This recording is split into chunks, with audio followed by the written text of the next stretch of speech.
Welcome to the Explore Eagle podcast, the City of Eagles podcast with the same name as our app, Explore Eagle. Hi, I'm Mayor Jason Pierce. People often ask me, what does Eagle's motto, Life Done Right, mean? In each episode, we will talk with the city leaders, staff, business owners, and residents to explore the many ways Eagle is life done right.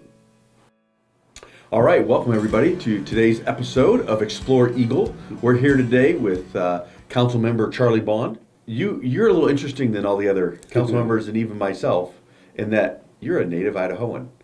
Yep. So what's kept you in Idaho, and then what specifically made you come to Eagle? Like we talked about, so I was born and raised in Idaho. I've lived in the actual Treasure Valley my entire life. Grew up, graduated from Meridian High School. Have been here, did my undergrad at College of Idaho. I did my grad school at University of Idaho. All my employment, everything has been associated with the Treasure Valley. So I've been here my entire life. The reason is because there's no way I'd ever leave. Everything that I want, I'm very outdoorsy. I like to go outdoors. The natural resources, the cultural resources, everything about the state of Idaho, the weather, everything. It's perfect. And it's one of those is why would I go anywhere else when I have everything right here? My family, I'm actually, I think, 6th generation Idaho. So my great-great-grandparents were one of the original homesteaders in the Stanley Clayton area. On my mom's side, I believe it's 6 generations that we've been here. And so, like I said, Idaho just has everything I've ever wanted. And Eagle, like I said, I grew up in Meridian and stuff. There's 2 places, Eagle has everything I wanted relative to the open space, is the foothills in particular. With Eagle, the big thing about Eagle is Eagle has 2 of the main components that I love, which is the river and the foothills and everything in between. So Eagle is one of the very few places. So Boise's the other way. I love Boise and everything. I've never really wanted to live in Boise. I've always wanted, Eagle's always got that, the river, the foothills access, and it's basically untapped relative to Boise. Boise is almost built out. Eagle, it's got the Highway 55 corridor. We go camping all the time. We have property up in the Clayton, Stanley area that we go to all the time. So it's basically the corridor to everything that I do. So 55 is right there. It's an easy way to get there. The people that live here are incredible. They're friendly. Everybody that I talk with a lot of people that are out of state all the time. And quite honestly, Idaho is one of the friendliest places in the world. And the same thing is Eagle, same way. If you walk down the street, everybody's going to say hi to you. So it's a fantastic place to live. So, They kind of broke the mold when they made Idaho. Okay. And I'm sure with some of the things you've done, you've been around the country, you've been around even out of the country and seen things, and you always end up wanting to come back to this place. Absolutely. We've talked about moving before, but it's I cannot find what we have here in Idaho anywhere else. So what kind of do you do for a living, right? Obviously, you're one of the council members. We have a couple retired, but we have a couple that work. And so what do you kind of do for your everyday job? So I always have to, whenever I'm in meetings, I always have to say what hat I'm wearing, City of Eagle. But so I have we'll call it my day job. My day job, I'm the State Director for Natural and Cultural Resources for the Idaho National Guard, which means basically all of the natural resources statewide on installations, armories, training facilities. We make sure that we're in compliance with all environmental regulations. For natural resources, cultural resources, we do all NEPA, National Environmental Policy Act. So we basically make sure that all military training is in compliance with environmental regulations. We do that statewide. So that would be the state job, or the day job, sorry. Then in addition to that, I also have a consulting firm, Environmental Conservation Services. I opened that in 2006. Quite honestly, I had worked for the BLM, and I worked for another large consulting firm, and identified that I don't like large consulting firms because they don't like to do the projects that I like to do. Started my own, which is mostly associated with conservation-based communities, working with the BLM, working with Fish and Wildlife Service, so the natural resource component and the cultural resource component of basically the entire Treasure Valley. Say 95% of all of my projects have been in Ada County, Elmore County, and Canyon County. Mostly working with development and federal and state agencies. And the biggest one I like out of all of those is the conservation-based communities. Really it's a way of balancing development with open space. And one thing that we have not done a really good job in Idaho in particular, but in the Valley, is preserving that open space. And that's been one way to actively preserve open space. So those are the day jobs. In addition to that, City council, I also coach. So I've coached for the Eagle Middle School for the last 2 years. I've been coaching for the Eagle kids for the last over a decade now. Interesting enough, I have a lot of the kids that I started coaching when I started just graduated this year. So I'm kind of feeling kind of odd. Odd or old? Old. Sorry. Yeah, Well, odd too. Exactly, exactly. So what, your family, right? I mean, obviously being part of the Yep. city council and stuff takes a lot of time away from them, but Absolutely. married, kids? Yeah, married. I have me and my wife Katie have been married. This is actually our 20th anniversary this year. So we've been married for 20 years. We have 2 boys, Keegan and Kellen. Both went through the entire Eagle school system. Keegan is getting ready. He just graduated this year.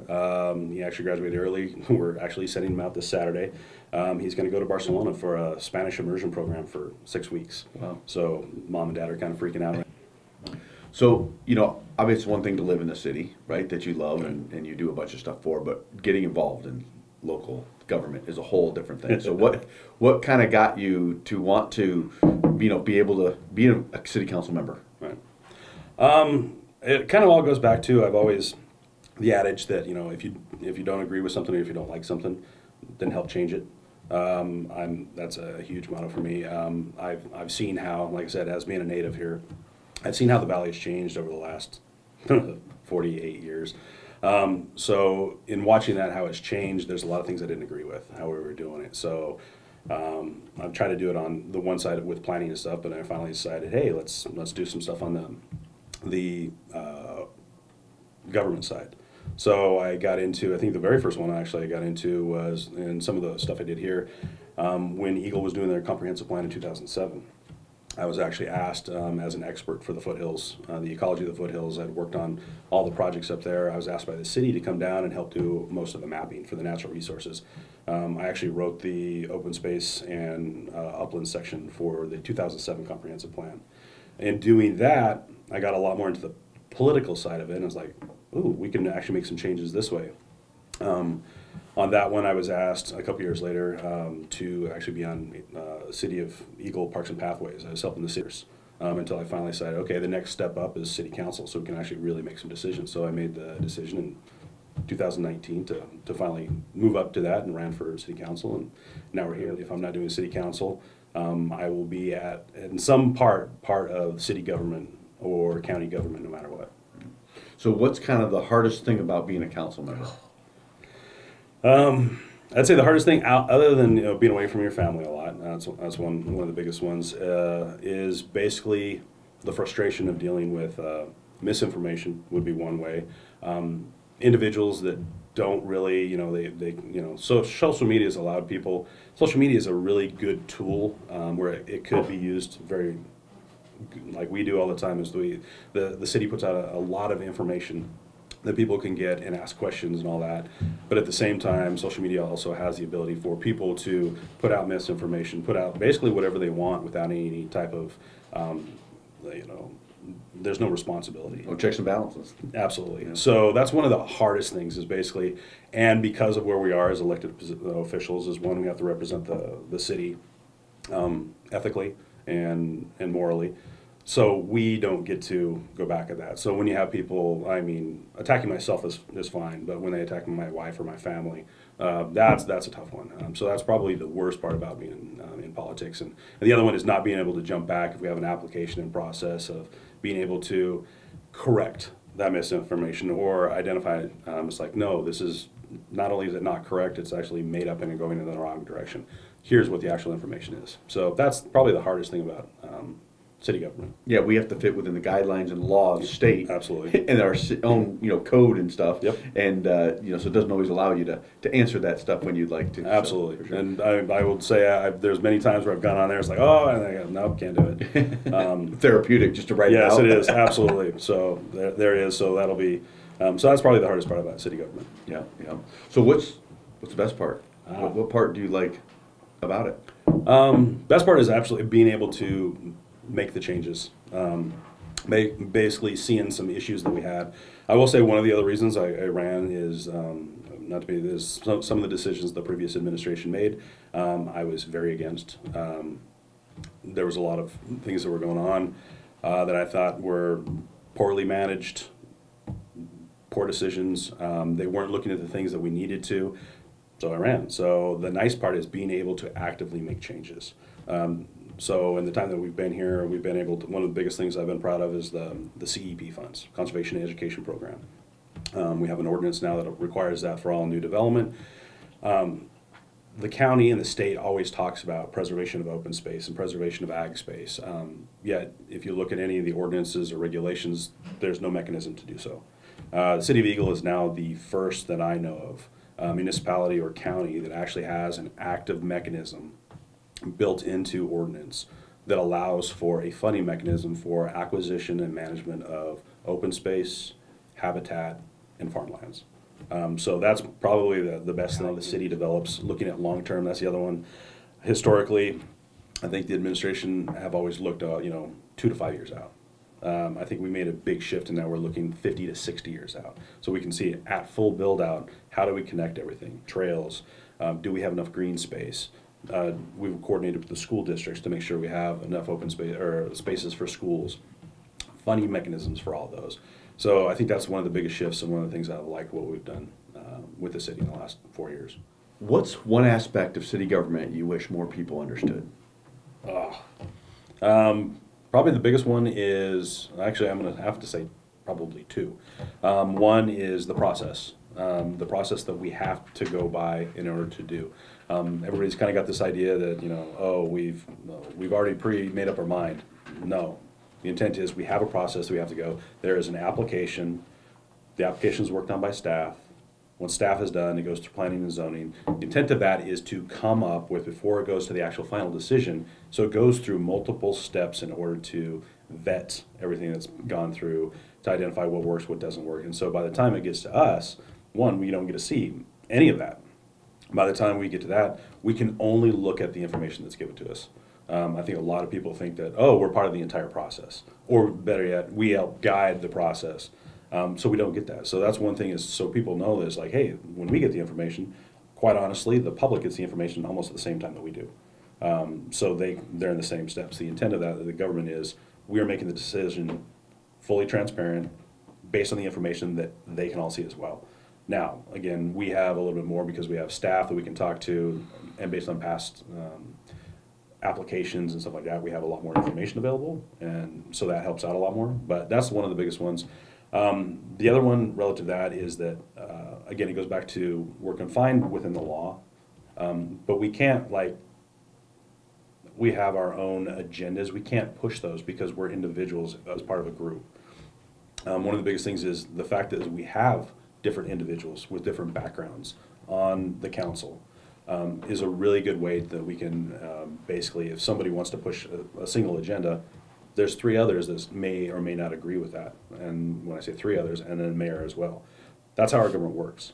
We have checks and balances in place. So I think the general public just knowing that there's the idea that it's, we can just blow something through and it's easy to do, and we're carte blanche of all that stuff. Is we have an extremely good checks and balance systems that put checks and balances on what we can and can't do, how we do it. And in addition to that is the staff that we have here. The staff that we have at Eagle is fantastic in supporting any of that stuff. So I would say there's 3, but yeah, I know it's not part of city government, but the staff and those people supporting us, the amount of knowledge and experience that we have in the staff here at the City of Eagle is just incredible. Yeah, I love when from the commercial side, when someone says, well, oh gosh, why do we have another pizza place opening up? And it's like, we don't control that, right? These are people that open businesses that do their own research. And, even when it comes to the residential component and stuff, we can give developers and landowners opportunities of what we think would be good, but they ultimately get to make the decision of what they want to bring, and then it's got to fit within the parameters of what our comprehensive plan and other stuff absolutely bring to life. Yeah, we have the comprehensive plan's a really good one. Everybody, will go back to, there's 2 components to that, is the comp plan and then the ordinances. And we have to stay within those confines. So when we have new businesses, one thing that I think you have done a really good job in is with staff is increasing the commercial component. Because I know one thing that we've identified is, and I kind of talked about it before, is the City of Eagle has historically been completely 100% dependent on new residential one-time fees. That is not a sustainable model. So we have actively been pushing the commercial. The commercial allows us to be more sustainable with less residential development. But that's going to take, and again, it goes back to, in order to support commercial, you have to have households. So again, going back to this idea that we have to look out 50 or 60 years to see full build out. And being able to look at that of how do you connect all this? How do we make it sustainable? That's the biggest one is we have to confine within one state law. More importantly, private property rights too. There's a lot of people that say, oh, let's just shut the door. I've got mine, nobody else can have theirs. Problem with that is Idaho is very much impassioned about private property rights. An individual should be able to do what they want to do with their private property within the confines of the law. That includes ordinances, comp plans, all of the above. So me personally, I've always supported that. The best way to do that, though, is to say, okay, hey, in working with that individual, if they want to change that, how do we change it in the way that benefits the city of Eagle and its citizens the best? So, well, I think what's the best thing, kind of hearing that coming from you, is you're one of the people that's seen the most change in the valley than any others that are here. So those, I've been here 20 years. Yep. I've only seen 20 years of change. All right. You, what, 48 you said? Yes. Thank you. Almost 50. Okay. Just no, absolutely. And that's, it's one of the, because I mean, a lot of people when they, it's like, oh, this has changed so much. No, I've seen it's almost been 50 years. Right. When I was a little kid, we would actually, up on the valley, kind of where Banbury is right now, we would actually pull off on the side. That entire river valley, nothing was there. I mean, literally there was, I think about, 200 houses in Eagle at the time. But we would sit, and there was an elk herd of probably 2,000 or 3,000 elk in that entire valley. And we just sit up there and watch it. It was fantastic. So watching the change, that's one of the biggest things relative to open space and how we manage things. That's been very important to me is how do we control that? How do we manage that? And one of the big things is, again, with private property rights, balancing those private property rights with that open space and habitat. So while serving on city council, what are one of the milestones or accomplishments that you really want to achieve and be proud of when you leave? The biggest one is, and I think I've done a couple of them already, the CEP, Conservation and Education Program, I think is the biggest one. Again, there's a lot of planning efforts out there that want to preserve open space, want to preserve ag lands. The issue is that's an economic component. You have to have funds to do so. Nobody's ever really done that. We as a city are probably the first one that I know, at least in the state of Idaho, that have created that mechanism through ordinance to be able to silo those funds and actually actively work with agencies, nonprofits to acquire and preserve in perpetuity those open spaces, that habitat, and those farmlands. So that's by far the biggest thing that we've done. The sports complex is a huge one. The amount of green space, the trails that we have going, and then setting in place a mechanism to move forward with connectivity. That's a big one, trail connectivity. I've worked with Ada County, Canyon County, Elmore County, City of Boise, Meridian, all those. I've been on a lot of the past planning efforts, so I helped write the Ada County Open Space Master Plan in 2006. I actually just met that last week, they're redoing that right now. Historically, that's always very river focused, and so we're doing that. Well, one of the big things I pushed in this meeting was, hey, we need the river as a connection, but then we now have in the foothills the ability to connect. We have the Ridge to Rivers Trail system. Now we have the Eagle Bike Park. How do you connect that? The Eagle Foothills. Look out 60 years is how do we not only do that for all of the Eagle Foothills, but then from 16 to Star. Star has a huge trail program that they're starting. We haven't historically done a really good job of communicating with adjacent municipalities. I think one of our biggest things moving forward is that connection with Star. Is they're going to have, they have the ability with open space and extending the Greenbelt all the way into Star, all the way into Canyon County to expand that Greenbelt. The river system is a trail, and then the trails in the foothills connecting all the way. So we legitimately could go from Lucky Peak Reservoir all the way to and through Canyon County. Well, so is there a specific project you're excited about that's happening in Eagle now? We got a lot of things going on. Yeah, I was like, which one? We have a lot of them. I'm going to go back to well, the CEP is not really a project; it's a program that's initiated. Getting that up and going will be a big one. I think our Trails Master Plan that we're getting ready to do. We finally got an inventory for the city. I think the big one is looking at is refocusing where we've historically just looked at a very small component of Eagle, which is basically the river and just north of it. Expanding that one to incorporate the foothills and then Star. Again, this interconnectivity to where we're not just planning for Eagle. We have to plan, because again, Eagle is a component of a larger area. We need to start planning with adjacent municipalities to make sure that everything is connected to and through. I think that's the big one. Everything else is, I'm trying to think of a lot of them.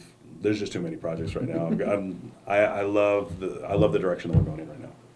So what are some of the events that we hold? What do you like about the different events that we do? You know, we've got Country Christmas, Fun Days, Harvest Fest. Eagle Fun Days has always been mine. I've been going to Eagle Fun Days basically my entire life. Not quite, but it is now, quite honestly, one of the funnest things that came back was the Rocky Mountain Oyster Feed. We'll put it that way.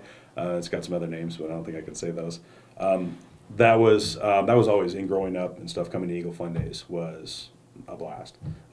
You have the fun days, you'd have the rodeo, you would have the fireworks, and it wasn't just 4th of July. That was 4th of July. Now we've got another one.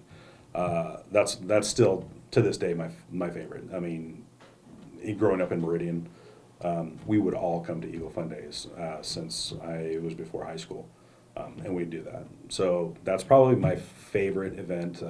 We've got a bunch of the other ones. Honestly, I've never gone when we did the Christmas light.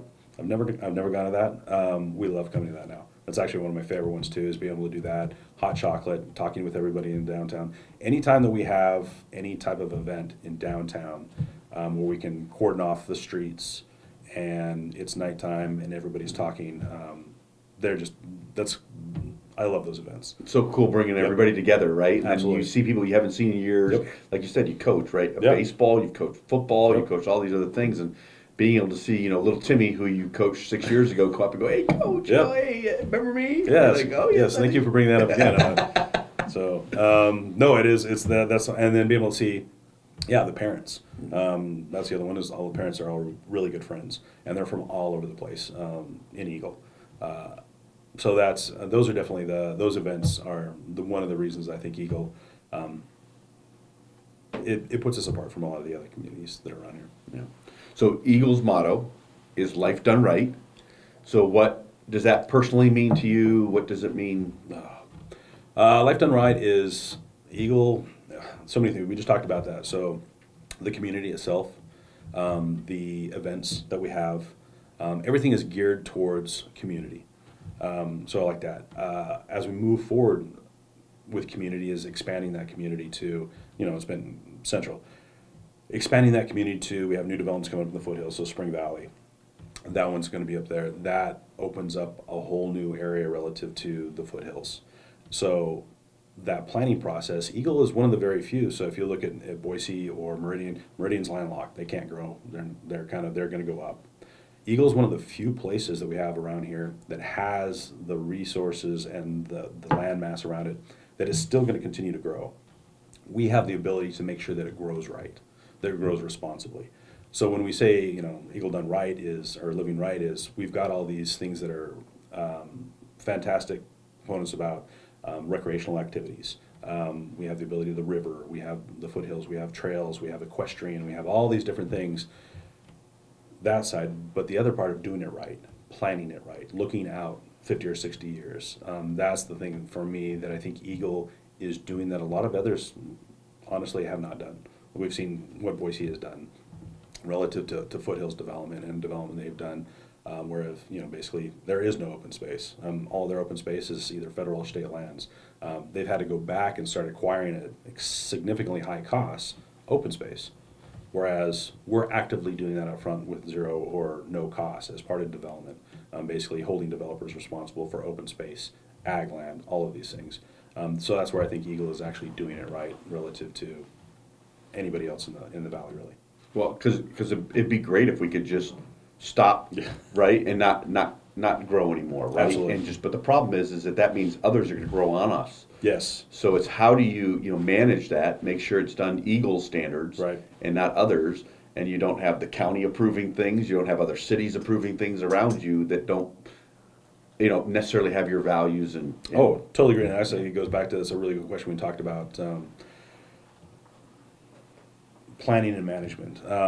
The big thing is, and wanting citizens to know about the process. There's a lot of this misconception, and this is one that's frustrated me my entire life, is basically people using areas and getting entitled, the entitlement component. We have a lot of open space. And the problem is a lot of that open space is private property that those owners have allowed people to use forever. In doing so, the users and user groups have become very entitled to use that. So when we make changes, they get very upset. So being able to incorporate those user groups into the decision process is very important. But educating the public on the process by which we do this. They tend to think that it's like, hey, all the open space in the foothills is, federally protected BLM lands or something. It goes back to us, educating them on this is private property. It's going to be developed one way or other in the long term. You can already see Boise every square inch.